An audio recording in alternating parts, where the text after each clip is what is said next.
Yani asgari ücret şu an çok düşük bir miktarda ödeniyor. Biz asgari ücretin en az 30 bin lira seviyesinde olmasını düşünüyoruz. Çünkü bu asgari ücret evli olan insana, kirada olan insana gerçekten yetmiyor. Ülkemizde çok büyük enflasyon açığı var. Bu enflasyonun halka yansıtılmamasını düşünüyoruz.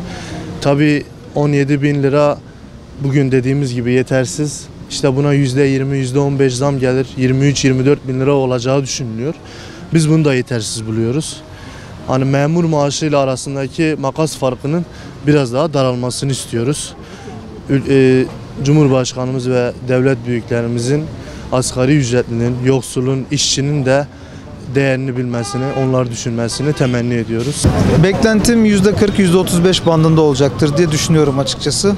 Enflasyon, yani gerçek enflasyona göre bence yetersiz ama en azından belli bir kesimi mutlu edeceğini düşünüyorum. Yani hükümetten ziyade burada iş biraz vatandaşlara düşüyor. Yani biz toplum olarak birazcık daha öz eleştiri yapmalıyız. Yani açıkçası çok hükümete de bağlamıyorum ben bu işi.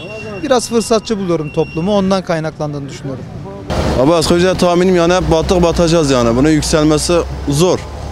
Yükselse bile tabii enflasyon falan da yükseldiği için yani bir faydası da olmuyor bize.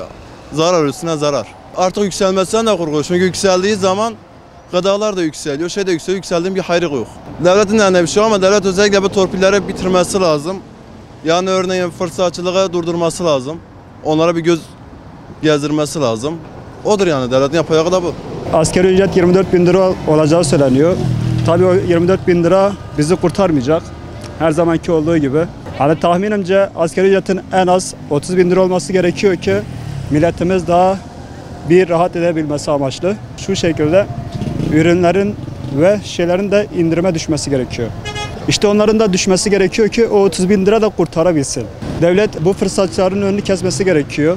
Hani elini taşın altına koyması gerekiyor ve milletimiz için çaba göstermesi gerekiyor.